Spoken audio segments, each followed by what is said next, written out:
अस्सलाम वालेकुम एवरीवन।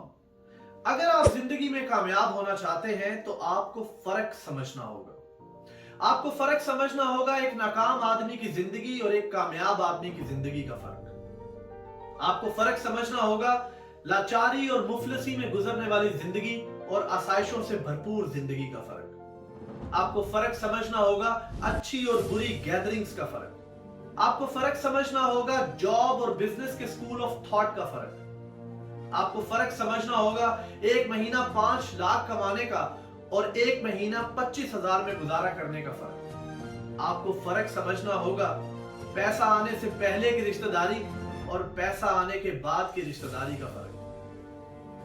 आपको फर्क समझना होगा नमाज को अपनी जिंदगी में इंजेक्ट करने के बाद डिसिप्लिन का फर्क। आपको फर्क समझना होगा एक बेयकीनी में गुजरने वाली जिंदगी और अल्लाह पर ईमान रखने के बाद तकवे का फर्क। और जब आप इस फर्क को समझ जाएंगे तो आपके अंदर एक चिंगारी उठेगी और ये चिंगारी एक आग में बदल जाएगी। और याद रखिएगा, आग हमेशा ऊपर जाती है। दुनिया की कोई ताकत आपको तरक्की करने से रोक नहीं सकेगी। आप जरूर एक कामयाब शख्स बनकर सामने आएंगे, लेकिन उससे पहले आपको फर्क समझना होगा।